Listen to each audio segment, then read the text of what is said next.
Hello and welcome to another episode of the Wrap Up Live, the Raptors Republic post-game Raptors show where we go live on YouTube and on the podcast feed after every Toronto Raptors game. I'm your host, Oren Weisfeld. I'm joined by Keon Haddad, and Sahal Abdi will be here very shortly. He's having some technological issues, but he'll be here shortly. And we just watched the Raptors defeat the New York Knickerbockers 123 to 121 in a game that I would describe as chaotic. Lots of bright spots for the Raptors for sure, and they get the win, which is always the most important thing. But really, lots of lack of execution down the stretch as well. Things that we're going to talk about, but things that kind of cost the Raptors games a lot of times this season. That they get lucky tonight. Jalen Brunson misses the three that would have won the game for the Knicks at the buzzer, but in a lot of ways, the Raptors are lucky to win this game after some of the mistakes they made, letting RJ Barrett get an open dunk at the end of regulation, letting Julius Randle get the and one at the end of overtime after a Scottie Barnes turnover. But the Raptors fought, and they played some really good defense, if nothing else, down the stretch. And they come away with a 123-121 win. Here is the last play. I'll just show it quickly at the very end of the game to send the Raptors home. You never want a Chua taking a really. Let's stop right there. Let's stop it right there. As soon as Scottie made this pass, and it's not Scottie's fault. Like, he was doubled. This is just kind of a personnel issue. Siakam fouls out. But Achua shooting like 2 feet off the 3-point line, top of the arc three, you just never want that with the game on the line. No disrespect to Achua, but that's just never been his shot. Like, he's a good corner 3-point shooter. He's good from some of the elbow 3-pointers, but like not this far, especially. Anyways, that's an ideal. Jalen Brunson gets the rebound here. I'm not sure if his foot was on the line. I think that would have been a pretty interesting call had the shot gone in. But, man, the Raptors get lucky. So, Keon, now that you're ready, let's just talk about the end of the game. Before we get into Scottie, because I definitely want to talk about his performance today. But I guess, like, with the end of the game, was it more so, like, the Raptors being stupid? Or were you impressed with some stuff the Knicks were doing, or were they just getting unlucky? Like, how would you kind of summarize the end of the game? I want to give credit, but I mean, it was very. I'd have to give it Raptors being stupid. You're up 6, and you allow a 4-point play basically after you had the ball. Let's go back to when Fred fouled when they were tied. Oh my God, Fred fouls when they were tied. I totally forgot about that. So much happened. That, like, yeah, you want to like get on Fred for that, but he was the reason the Raptors were even in this game when they were struggling at the start. He hit a huge 3 at the end of the shot clock after he got Grimes to jump in the air. Hit a huge corner 3 too. You want to hate on Fred, but that was pretty inexcusable. I'm not going to lie to you. That was wild. I was shocked. I was like, I had to like wipe my eyes for a second just to see like if I was seeing the right thing. That was pretty crazy. It really reminded me of the LeBron game 1 against the Golden State Warriors, and what's his name? The shooter who plays golf now. What? The guy who plays golf now. George Hill? No. The shooter at the end of the who got the rebound off the free throw and then ran out the clock because he thought they were up. Oh, J.R. Smith. J.R. Smith. Ex New York Knicks J.R. Smith. Yeah. Man, my memory is really getting to a dark place. But yeah, it reminded me of that when he fouled. I looked at the score and I'm like, it's tied. What are you doing? But anyways, go on. He kind of gave that same facial expression too that he did. That was like, man, like that. So much happened after that I totally forgot that even happened. But yeah. Brunson split the free throws after that, and then Fred takes a 3-pointer with 12 seconds left. Right after. I also hated that shot. Because, Me too. correct me if I'm wrong, I think they called a timeout after the Brunson free throws. It drew up a play, Mm-hmm. and they drew up a, 28-foot bomb from Fred. Like, I just didn't understand the play call. Down one, mind you. They weren't down two. They didn't need a three to go up. Mm-hmm. That was an inexcusable play call. Scottie fortunately gets the rebound, and then let's keep going from there. He gets the rebound. He hits 2 free throws, and I'm trying to. They're up one now at this point, right? He hits 2 free throws, and Yeah, I'm going to it. Yeah, so much happened. It's all meshing in my brain.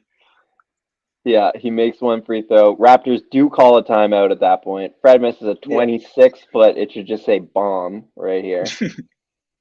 And then Scottie hit 2 free throws. Knicks call a timeout. And then Brunson missed a jumper, and Randall shoved him in the back, right? Yep, Randall loose ball foul. Scottie makes one free throw. RJ Barrett gets the rebound. I'm gonna see if I can find this clip for the viewers who maybe just want to see it again. But RJ or Scottie, after the first free throws, was playing with the Garden a bit. He was taunting them and all that, and yep.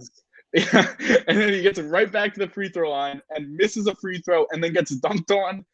If you want to say that's Scottie's fault, I mean, I'm not going to say that because they left him kind of on an island with no help, but he still gets dunked on right after. Man, and he played a great game. He played a really good game, but we're obviously gonna have to talk about that. No, we will, but yeah, it's Scottie's fault for missing the rebound. It's really hard to stay in front of guys in transition. That's just kind of you can't really say it's his fault for not staying in front of him. Just like a one-on-one head of steam in transition, that's unfair. Yeah, the team has to know time and score. 4 seconds on the clock. He's at the only thing RJ has time to do is go straight to the hoop. There isn't a pass out and a three. There's no time for that. So this is for me it's on everyone. They should form a wall. That they should live with up kick out three, even if there was time for that. So it's on the whole team to form a wall. And this is terrible defense.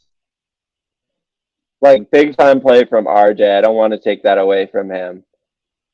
But that's regulation. Oh, actually, you know what? Sorry. I'm not even done. I'm not even done hating on the Raptors in a Raptors win. But they have 0.6 on the shot clock. Call a timeout. It's at least just give the ball to Gary. Let him launch a three. They just throw it at Randall, and Randall tips it in that game. Another terrible out of timeout. So that's 2 end of timeout. Just terrible draws for the Raptors. They threw it at a crowd of 3 Raptors and 3 Knicks, and I think the Raptors might have had 2 of the shortest players in that whole mesh. It was Robinson, it was Randall in there, and I don't even know what you were trying to draw up because I don't think the players they all just stood there and Randall just tipped it out of bounds and that was overtime. That was pretty inexcusable. I would have had Fred or Gary Fred was inbounding. You want him. Him and Gary have the quickest releases on the team. You want them out there to shoot a shot. Yeah. Oh man. I don't know how they came out with this one. I'm not gonna lie. So anyways, we go to overtime. OG Anunoby is huge for them in overtime offensively. He knocks down 2 threes. After having a really bad offensive game for the most part. I think he just had 1 other 3 all game. He knocks down 2 threes in overtime. He was 0 for 5 from 3 before that overtime. Okay. Yeah. And Barnes was great in overtime. Pascal defensively was great until he fouled out, which the NBA just needs to police this stuff better. That RJ Barrett foul was just a merchant free throw play, moved his elbow to get Pascal. I hate those type of fouls. The NBA really needs to police them better. Yeah, I agree. Yeah, so anyways, Raptors play well. At this point in the game, they have a 123-117 lead. It's over if you just hold on to the ball pretty much. Scottie turns it over, and then this happens.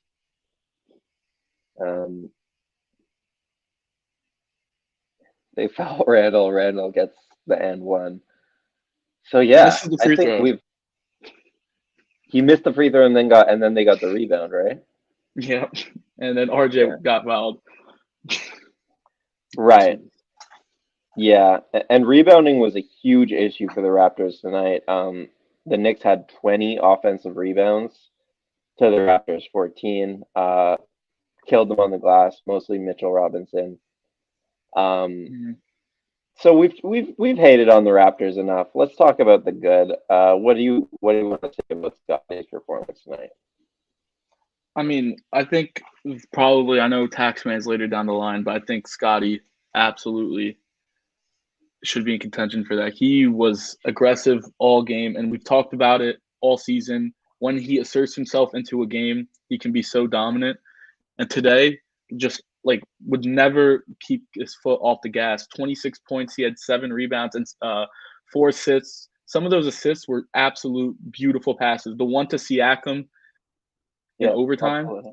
when he got the ball and he hit the cut, was just a great pass. That's just great IQ. And then that skip pass to OG in the corner as well in overtime.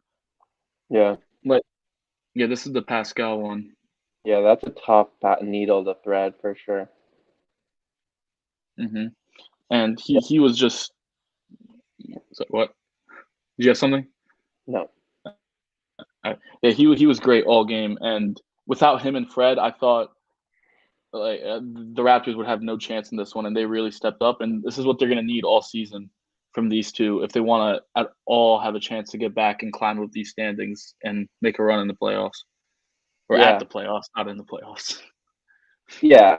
Not to get like too like existential about it, but this did feel like a pretty momentous game from Scottie at Mm-hmm. MSG. We don't often see him do the like taunt the crowd thing or whatever. We don't, he's not a big trash talker. He's not a big, I mean, we've seen it in his rookie year, I would say more, where he had these really emotional moments. This was Mm-hmm. maybe the first time I really saw it in his sophomore year. But he was the best player on the court, I think. Like, we showed a couple of those assists, just absolute dimes. And I'll read out the box score. And this is what I really liked was right from the get go, he was getting to the free throw line. I think he started one of 4, made the Mm-hmm. next 8, ended with 9 of 13. But he was just relentlessly getting to the free throw line, getting on the offensive glass, 6 rebounds, offensive rebounds, a steal, 2 blocks, 4 assists, 26 points plus 8. Yeah, it did feel a bit like I don't want to say a coming out party, but like just that was his MSG game. And I'm sure he's Mm-hmm. going to have more MSG games in his career because he's 21, but like that was it was huge because I was saying to my friend today like after the Atlanta loss, it felt like and I don't know if you ever watched the like press conferences. Did you see the Raptors practice press conference from yesterday? I saw the Nick Nurse tweet, the Exactly. what he said. The, Yeah. yeah. So I was just saying to my friend, things are like getting a little chippy right now, and like the Raptors are teetering on this edge. And I basically said this game and the Bucks game are going to determine their season in a lot of ways. And I know we've been saying that all season, but like, yeah, it was encouraging for them to get this win after the way they came out in Atlanta and after the way that the practice kind of looked. The vibes were very off. So I guess happy they got the win. I still have some real concerns in terms of like it feels like the only way they can win is in these games where they like force however many turnovers.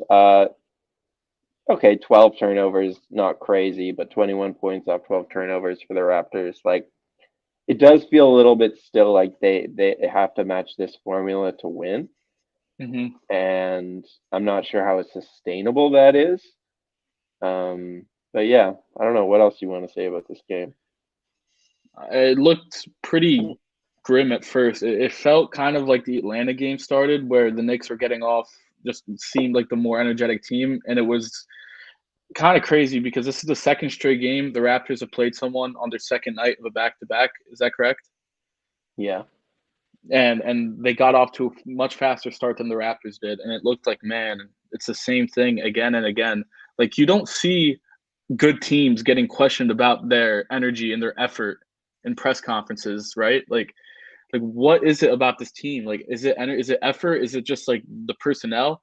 But they definitely manned the ship, and that, like, Fred VanVleet, when the Raptors were struggling to get a bucket all throughout the start of the game, was really huge for them, just keeping them afloat and keeping them in striking distance. Raptors went up 10 at one point in the second quarter, and then the Knicks went on, like, I think it was a 15-2 run, and Fred was huge and instrumental in stopping that. So I agree slightly when you say that it feels like this is how the Raptors are going to have to win most games, at least against good teams. Like, I think we can call the Knicks a good team at this point in the season. But I don't know. It's going to be tough. But I feel like Pascal isn't going to play as passive. I don't want to call him passive because he took 19 shots, but he took a lot of threes early in the shot clock. He didn't hit a single one. But I feel like that's not the Pascal we should be expecting to see in the future.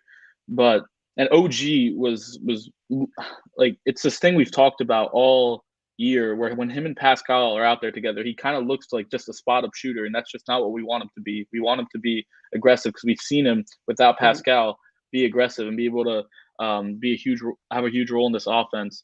So I mean, he went 0 for 5 from 3 before overtime. He had one field goal all in regulation. I feel like that can change going forward, and if Scottie keeps playing like this, I think the Raptors can start to make a little bit of a run here.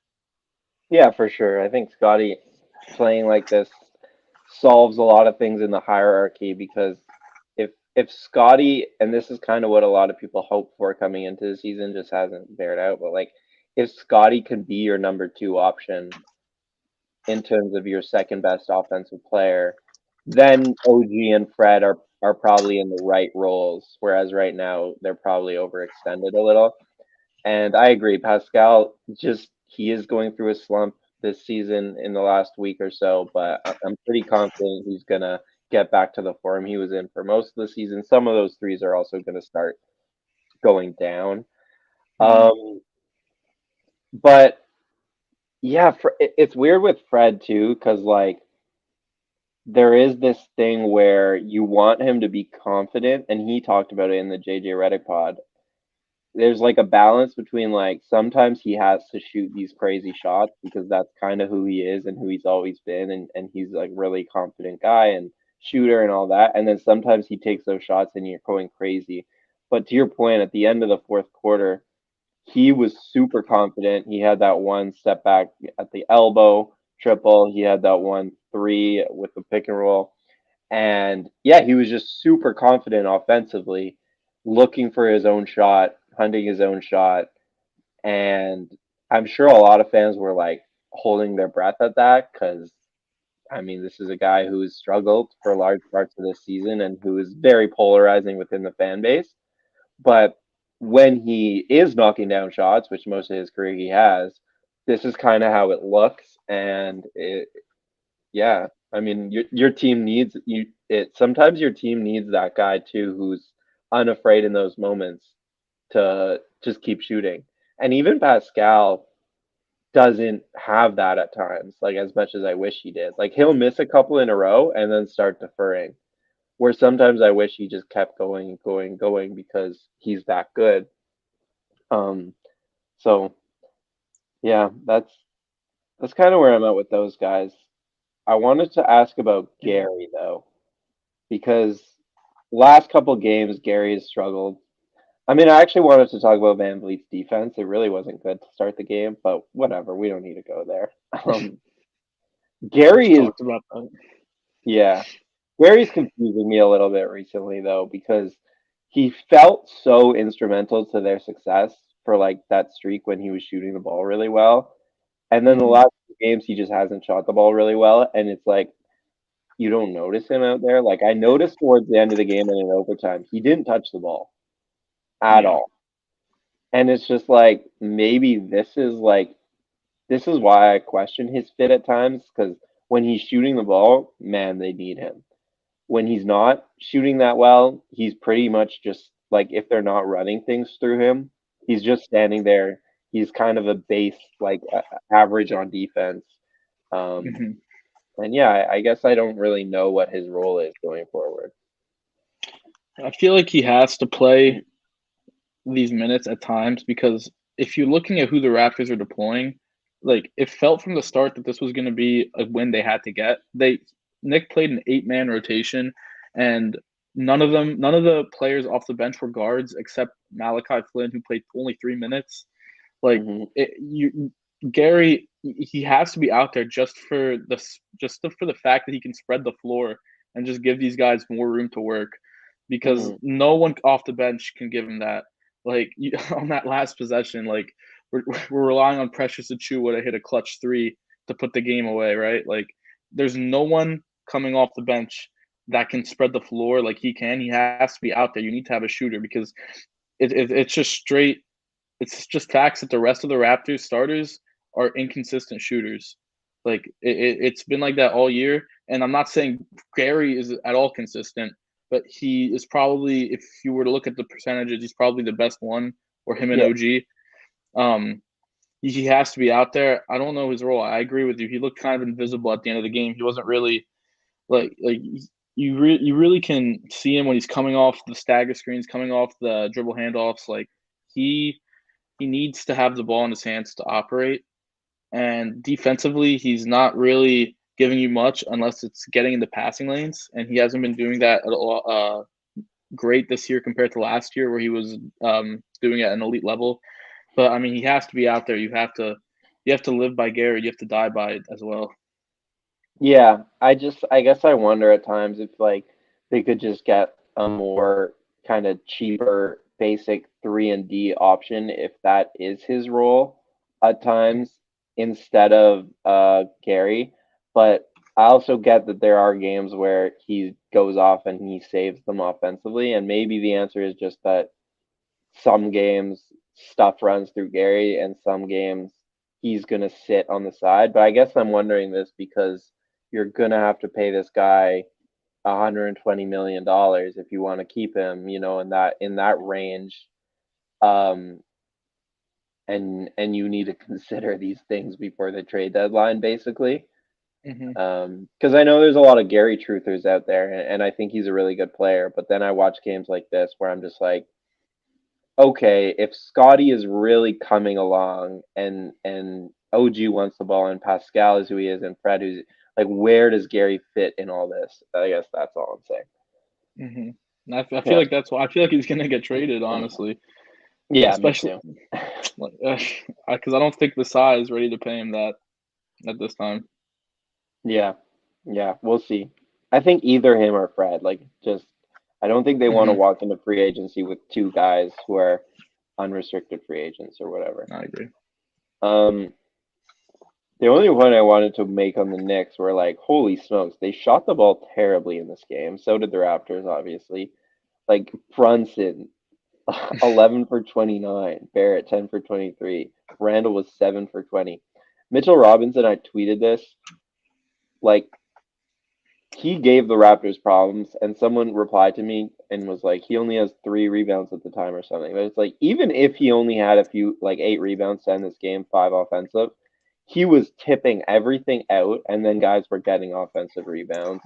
Yeah. Like, they just can't contend with these bigs at the rim. And he had only 1 block on OG at the end there. But I'm just so tired of seeing, like, average centers completely change games against the Raptors. Yeah. Claxton. I honestly think those Brooklyn wins were like completely Claxton. Yeah, and it's just frustrating to see like teams with average centers basically beat the Raptors because they can't contend with them on the boards and they take away the paint from the Raptors super easily. There was one possession in this game where Pascal drove and there was literally every Knick was just sitting in the paint and just like not worried about the kickouts at all. It was during that second quarter bench lineup with like Precious, Boucher, Barnes, Siakam, and I think Wancho. And I was like, Jesus, they need some shooting badly. That's my other point, is just like, if Barnes and Siakam this is who they are, and they play off each other really well. But I they're agree. both guys who operate in the paint and are passers. Mm-hmm. It's like out of, if that was your two best guys, the rest of the team should just be shooters. And Yeah. instead, there are no shooters. It's like there's two shooters. Mm-hmm. It's frustrating. I agree. And to your rebounding point, it wasn't just Robinson. There was a possession in the fourth quarter. Quentin Grimes goes up and gets an offensive rebound over 3 Raptors. I don't know if you remember that possession. He had what 3 offensive rebounds all game. The Knicks guards were just getting just wreaking havoc in the paint, getting rebounds over any Raptor they could, and that was mostly due to Mitchell Robinson because he's just such a force in there. He commands so much attention, and it's so frustrating watching this team try to rebound the ball because it's Knicks getting 3 shots of possession like that shouldn't be happening. And Yeah. I don't really know what you can do without a trade. And I don't know if there's a trade available because I don't know if there's a trade available really to help you with that. I don't know. I think yeah, it's complicated too because Koloko and Precious are both coming along, and you don't want to give up a bunch of assets to get a Exactly. center who a year from now is just going to lose minutes to Koloko and Precious. So yeah, Mm-hmm. I don't think they're going to go out and get a center. But to your point, there's nothing you can do about it. Like the Raptors have games where they rebound really well as a team and gang rebound. The two Charlotte games for sure, even the Atlanta game. And you're like, oh, maybe this can work, but it just can't work over the course of the season. There's going to be teams like the Knicks who are offensive rebounding machines who Mm-hmm. kill you. And like today, the Raptors were the better team, but the Knicks were just keeping things alive constantly. So yeah, the answer eventually I think has to either come with Koloko and Precious playing a lot more or externally. Yeah, but I think Masai is too focused on the future. He's not going to bring in a center now to win games this year when we know his goal isn't to make the play-in, it's to win a championship. And I don't think bringing in a center now would get you any closer to that. Yeah. Let's do a quick ad read before we move on. Manscaped, a loyal sponsor to the show. Manscaped.com. If you use the promo code RAPUP, RAPUP, you get 20% off all products and free shipping with that promo code.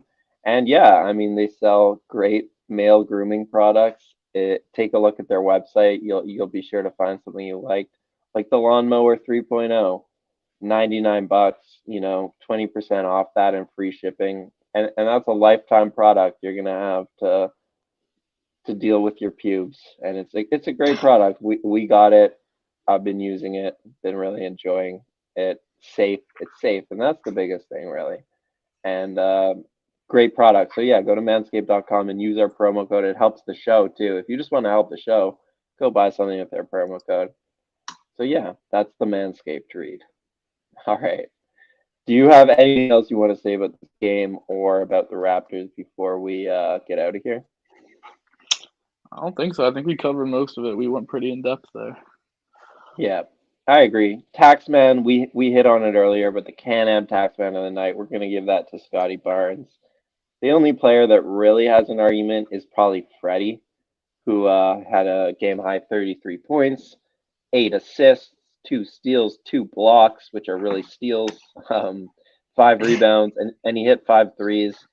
But Fred, 10 from 23 from the field. Scottie was a lot more efficient, in addition to making just some really, really clutch plays, especially clutch offensive rebounds down the stretch, getting to the line 13 times. That might be a career high from him.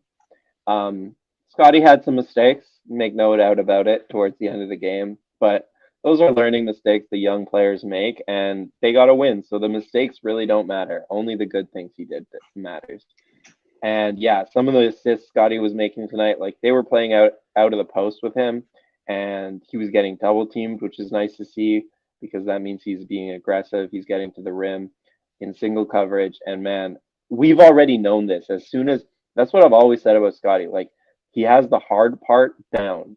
As soon as he figures out the scoring on 101 situations and the doubles come, he's such a good passer that that's not even going to be an adjustment for him. Like that's going to be when he starts to really thrive. So we saw some of that today. with some of that post passing. And Scottie Barnes, tax man of the night. Go to canamtax.com or call the number at the top of your screen because tax season's coming up, and it's the best place to get your taxes done for cheap, and they'll get you government money back, which you deserve. All right, Keelan, thanks for hopping on.